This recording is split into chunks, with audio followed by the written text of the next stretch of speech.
Bueno, buenos días, mi nombre es Gabriela Carasay y en este video vamos a recorrer un poco el texto de Ezequiel y Ocampo que nos hablan de todas las técnicas proyectivas, pero en este caso vamos a hablar de entrevista a padres. Bueno, Ezequiel y Ocampo hablan de todo lo que tiene que ver con la escucha que vamos a tener que tener como psicólogos, de poder observar el lenguaje corporal, además de lo que es el movimiento general de las personas que vienen a entrevista, su vestimenta, la claridad o confusión con la que esas personas expresan sus ideas, es decir, por ejemplo, quién empieza a hablar de los dos padres o de qué empiezan a hablar cuando les decimos, contame de fulanito, contame de tu hijo.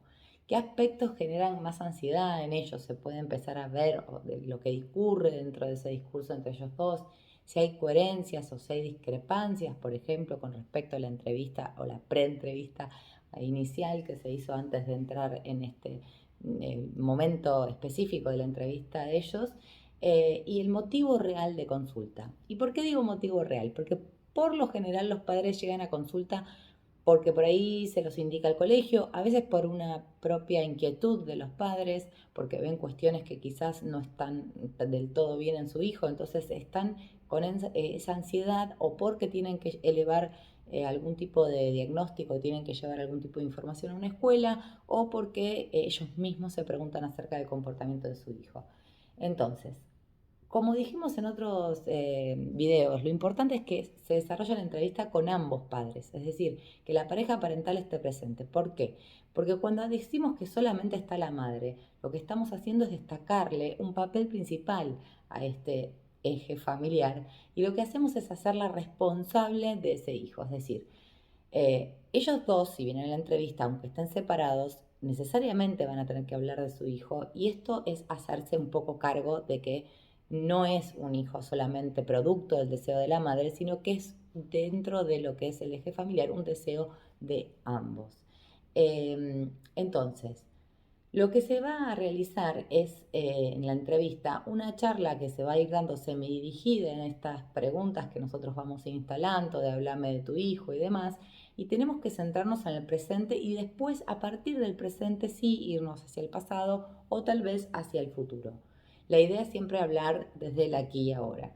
Lo que vamos a hacer es captar también ciertas transferencias o contratransferencias que se puedan generar también como pasa dentro del análisis normal y vamos a observar cuál es el vínculo que hay entre padres e hijos desde sus decires y también entre ambos padres. Establecer, observar, digamos, quién de ellos favorece o promueve y colabora con la experiencia de cambio que están queriendo para su hijo, en el caso de que, por ejemplo, comenzara terapia.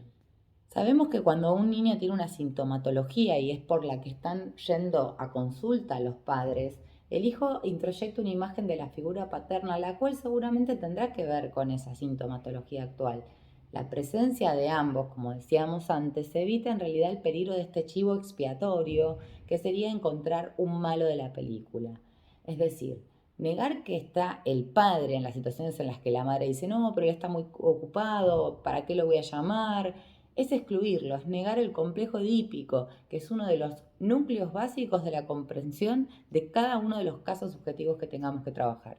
Bueno, cuando hablamos de motivo de consulta, estamos hablando de un motivo que es manifiesto, que es el síntoma que nos preocupa como padres, y el motivo latente, que es el motivo subyacente o más profundo. Es como en los sueños. ¿Recuerdan que uno tiene un contenido manifiesto y uno latente? El manifiesto es que soñé con una vaca, una oveja, un elefante que me pisaban la cabeza. El contenido latente, vaya a saber uno qué es, que está dando vueltas y me está generando presión en el trabajo y estoy teniendo muchos problemas económicos. Ponele.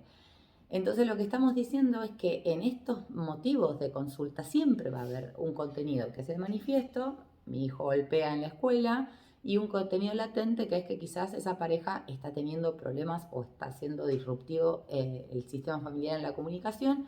Entonces tenemos que tener la avidez de pesquisar de a poco, de cuando traen un paciente a consulta y los padres nos hablan de ese niño como alguien que tiene una sintomatología que le están adjudicando, o por ahí simplemente vemos después, entrevistamos al niño y nos damos cuenta que eso ni siquiera lo aqueja.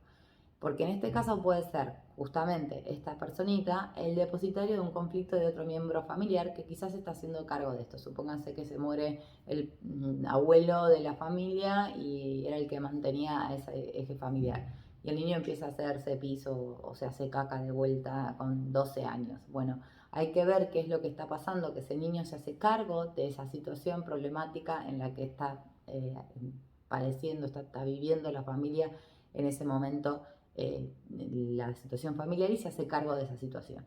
Respecto a la actitud del psicólogo, Ezequiel Ocampo nos van a hablar que lo más saludable es mostrar que ambos están acertados, es decir, no tomar partido por ninguna de las dos partes. Si la madre, por ejemplo, dice que es muy ordenado y el padre dice, ah, no, pero ayer dejó todo hecho un desastre, es común que los padres, digamos, estén buscando que uno vaya hacia un lado o hacia el otro, y lo que hay que hacer es validar ambas opiniones o decides. También es muy común que algunos de los padres digan, ah, pero cuando yo era chico era igual y estoy bien. Supóngase que el tipo es un despelote y el hijo también es un despelote. Bueno, entonces esto lo tenemos que tener muy en cuenta, porque cuando los padres quieren normalizar una sintomatología, lo hacen solamente para que el psicólogo no pregunte más. Ah, pero yo de chiquito me moví un montón también y mira cómo estoy.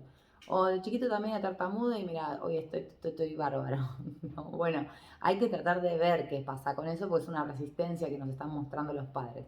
Y andar acerca de esas funciones normativas que quieren hacer lugar. Por ejemplo, los gestos de contrariedad cuando uno dice algo, cuando la mujer dice algo al padre, el padre le dice algo al psicólogo, el nerviosismo, la verborragia incesante o esa parquedad extrema de y estar cerrado. Esos también son datos que se toman en cuenta a la hora de entrevistar a padres. Recordemos que es muy importante tener en cuenta que cuando uno está entrevistando a padres se encuentra en realidad con esos hijos que son padres. Entonces hay muchas cuestiones que se juegan, como también así en el mundo interno del psicólogo. Por eso es tan importante y tan, diría, ley fundamental para el psicólogo trabajarse, porque la calidad del mundo interno del psicólogo es muy importante a la hora de la entrevista, padre. Si el psicólogo se deja invadir por la ansiedad que está teniendo ante esos padres, porque les repercute algo de sus propios padres o del mismo como padres, o lo mismo, va a generar culpa o ansiedad.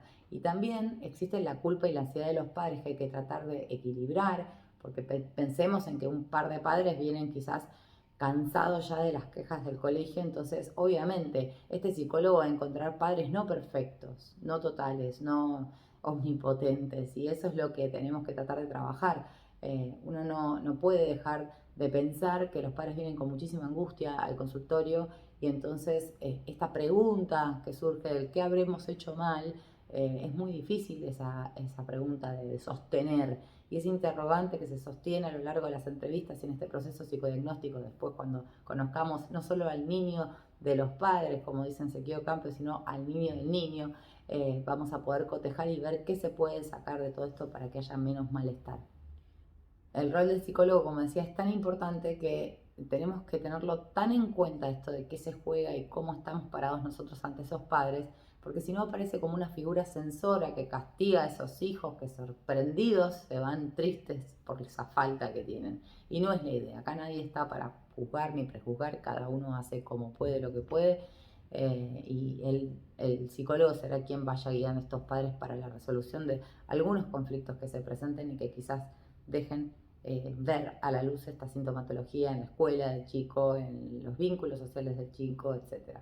Bueno, ahora vamos a hablar un poquito de lo que es hora de juego. La hora de juego es ese momento que luego, después de la entrevista a padres, nos da la pauta de encontrarnos con ese niño del niño, que es lo que les decía, ya no con ese niño de los padres en sus decires, sino con el niño propiamente dicho. En la hora de juego diagnóstica, que es este recurso que utilizamos los psicólogos, o vamos a utilizar, yo ya me digo psicóloga, cualquiera. Estoy en tercer año, chicos. Este psicólogo que vamos a hacer va a entrar a usar esta herramienta como parte de un proceso de psicodiagnóstico. Es una actividad lúdica que es tan importante como la palabra en el adulto, nos dicen Ezequiel Ocampo. ¿Por qué? Porque se juegan relaciones de fantasía y relaciones de objeto. Va precedida de la entrevista a pares, como decía, primero es la entrevista a pares y después la hora de juego diagnóstica, que acá Ezequiel Ocampo la dividen en, o por lo menos la diferencian de lo que es la hora de juego terapéutica, que nada tiene que ver, porque la hora de juego diagnóstica tiene un inicio, un desarrollo y un fin. La hora de juego terapéutica se puede expandir a lo largo del tiempo y tiene las veces de lo que serían nuestras sesiones de terapia durante un periodo mucho más prolongado. Bien, como decía, permite establecer también de alguna manera con el psicólogo un vínculo transferencial y lo que va a ayudarnos como psicólogos es a comprenderlo y conocerlo. No olvidemos que la hora de juego diagnóstica es tan importante como la palabra en el adulto, lo quiero recalcar. ¿Qué aspectos tenemos que tener en cuenta respecto al espacio? Bueno, un cuarto no demasiado pequeño, que tenga 2 o 3 sillas, con la posibilidad de que haya desplazamiento para que el chico se mueva. Los elementos tienen que estar dispuestos previamente en la mesa. Intentaremos no ponerlos agrupados por clases, cosa de que eso no limite al niño en su elección de juego o juguete. Nos van a posibilitar distintas cuestiones los juegos y juguetes, es decir, observar qué pasa a nivel sensoriomotor, cuál es la interacción cognitiva de ese niño, el funcionamiento yoico que tiene ese cachorro humano. Y vamos a tener que pensar en que va a haber que tener disponible para él distintas texturas y distintas formas para que él pueda explorar. Respecto al área comunicativa, podemos dejar teléfonos, personas, animales, familias de animales. No hay que poner una cantidad excesiva de juguetes. A mí me pasó que yo soy maestra y le llevé una batería de juegos y me dijo, no, esto es un montón. Para el momento de hora de juego hay que elegir al menos no más de 4 juegos o juguetes para estimular el juego agresivo, aunque esto no lo hicimos nosotros en lo que fue nuestro proceso psicodiagnóstico, soldaditos, revólveres de juguete.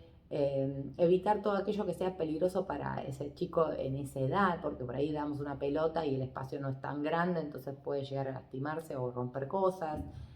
Bueno, y ahora vamos a hablar de los 8 indicadores importantes que vamos a tener en cuenta a la hora de interpretar hora de juego. La modalidad de juego, es decir, cómo es en esta lección, si la modalidad es estereotipada de perseveración, o hay plasticidad, es decir, flexibilidad, o hay rigidez. Por ejemplo, si observa distancia, si es dependiente, si es dubitativa, o de irrupción brusca a los juguetes. Bueno, ahí ya tenemos lo que es modalidad de juego. Con respecto a la personificación, vamos a hablar de que esto significa la capacidad que tiene el niño de adjudicar roles. Se van a ver distintas situaciones traumáticas quizás a través de estas personificaciones, todo lo que tenga que ver con el ello, el super yo y el principio de realidad y el equilibrio que él puede encontrar entre ellos. Respecto a la motricidad, vamos a decir que dependiendo de la etapa que atraviese, no es lo mismo un niño de 7, de 8, de 12 años que un niño de 5. Entonces, vamos a poder observar mediante la motricidad cuál es la comunicación gestual, postural, el desplazamiento que tiene en la hoja, la alternancia de manos al elegir dibujar, si definió o no definió lateralidad, si hay movimientos bruscos o involuntarios, hiperquinesia o ductilidad. Respecto a la creatividad, bueno, la creatividad es un indicador que nos nos deja descubrir esta organización que el niño tiene respecto al servicio del yo y a los fines comunicativos. La capacidad simbólica, bueno, me faltó decir que en la creatividad hay algo del orden de la ansiedad que puede surgir, incluso de la angustia, porque cuando a alguien le decís hacer lo que quieras y es como que empezás, pero ¿cómo? Acá, en esta hoja, pero para subrayado, sin subrayado, empezás como con, ¿no? Como que la creatividad da un poco de pánico. Y acá se ve esto que decía del yo en función de esa organización exitosa o no exitosa que pueda tener y la capacidad de soportar que te den la libertad necesaria para ser creador, digamos. La capacidad simbólica, que es la vía de acceso a las fantasías inconscientes, mientras más grande sea el niño, nos explican Sequeiro Campo, más distancia habrá entre el símbolo y lo simbolizado. La tolerancia a la frustración, que es aceptar, por ejemplo, la finalización de la propuesta. Bueno, te vamos a pedir que vayas terminando. No, no me quiero ir. Bueno, ahí está la tolerancia a la frustración. O por ahí desorganizarse con los materiales demasiado, o ponerse a llorar. La adecuación a la realidad, que va a tener que ver con la aceptación o no del encuadre temporoespacial, la posibilidad de adecuarse el niño a su rol y que el psicólogo también pueda desarrollar el de él. Bueno, estas son todas cuestiones que tienen que ver con la hora de juego y los indicadores para interpretarlos. Como siempre les digo, vayan a los textos. Este es un mini repaso que hicimos del texto de Sequeiro Campo y de qué hablo, de qué va el texto y qué es lo que podríamos llegar a tener que tener en cuenta a la hora de entrevistar a padres y realizar la hora de juego, que es el paso posterior dentro de lo que es este proceso psicodiagnóstico. Bueno, espero que les haya gustado. Suscríbanse a mi canal si quieren más para darme más ganas de hacer más videos. Hasta luego.